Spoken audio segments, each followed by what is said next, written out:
The story begins in the city of Beijing, China, where bus number 375 was the last ride of the day.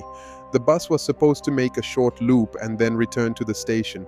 Since it was the last bus, it was running late, around 11:30 p.m. to midnight. Usually for these late-night trips in China, there's an additional person who travels with the driver to organize the trips and make sure the tickets are valid, kind of like a conductor. On this particular night, the conductor was a woman. As the bus started its journey, 3 passengers boarded, a young single man and a couple riding together. The bus continued its route, and the weather was cold, with everyone quietly waiting to reach their destination and head home. Suddenly, the bus slammed on the brakes so hard that all the passengers were jolted forward, hitting the seats in front of them. The bus had stopped in the middle of the road because 2 strange figures were waving at the bus, signaling the driver to stop so they could board. The driver, frustrated by the sudden stop and the way the strangers were signaling him, didn't want to stop in the middle of the road. It was against the rules for the bus to stop anywhere other than at designated stations. Of course, everyone expected the driver to get angry, yell at them, or just drive off, but what happened was the opposite. The driver looked at them shocked with his mouth open as the 2 strangers boarded the bus, and suddenly there were 3 of them, not just 2 like the passengers had seen. As soon as they entered and the passengers saw them, they realized why the driver had looked so surprised. The 2 strange figures were carrying a third person with a stiff face, and they looked very strange and terrifying. The oddest part was that these 2 people were wearing traditional Chinese clothing, which no one wore at that time. The 3 of them continued standing silently in the bus without saying a word, and they walked to the last row where they sat down with the third person placed between them. All the other passengers in the bus were staring at them, terrified, especially the woman sitting in front of them, who kept trying to reassure them, indicating that there was nothing to fear.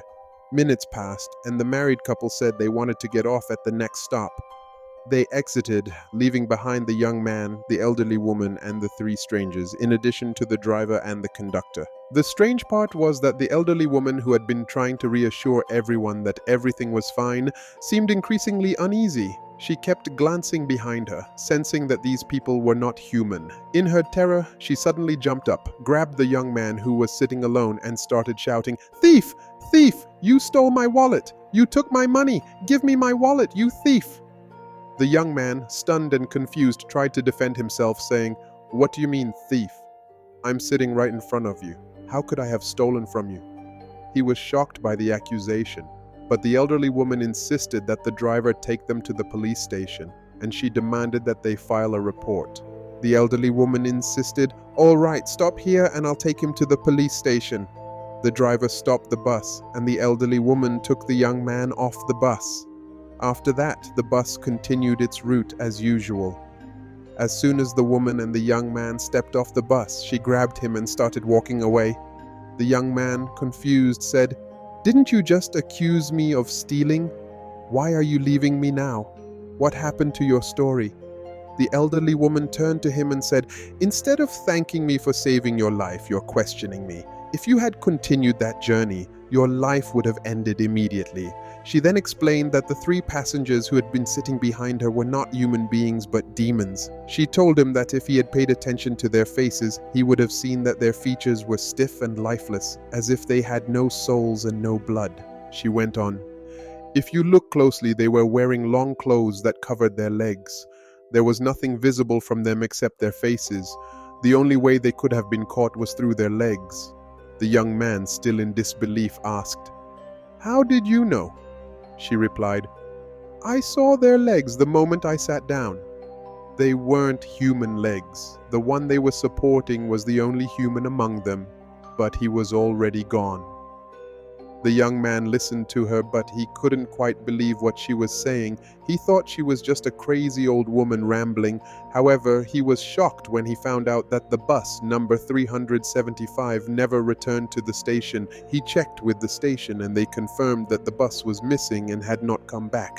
The tragedy deepened when the bus station reported the bus as missing to the police. Imagine the shock when the elderly woman saw the announcement.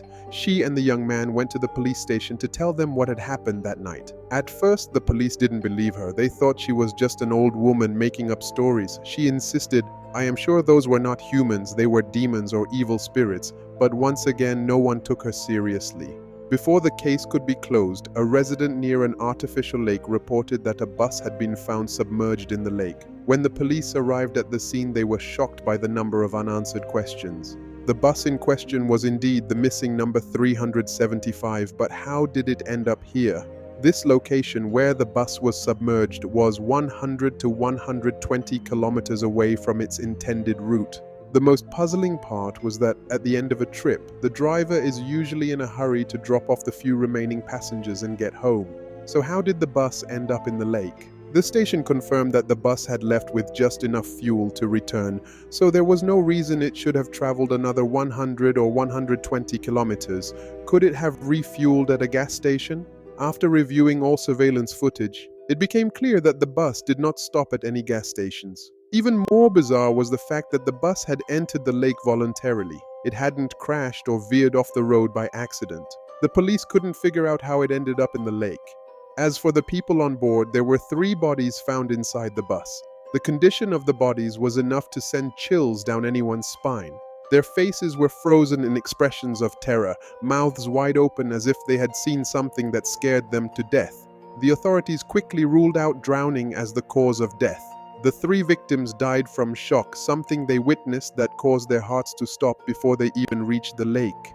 There were no cuts, bruises, or any signs of injury. The autopsy confirmed there was no poisoning or any other obvious cause of death. However, one of the bodies was unidentified. No one knew who it was. The second body was the driver's, and the third was the woman who had been traveling with him, possibly the assistant. The strangest part was when the police checked the fuel tank and discovered human blood mixed with the gasoline. This confirmed that the passengers hadn't drowned, they had died before the bus even reached the lake. It appeared that something horrific happened to them, something that caused them to die in sheer terror. The police couldn't figure out what they had seen before they died or why the bus had ended up in that lake. The mystery deepened as they tried to understand who the passengers were and what had happened that night.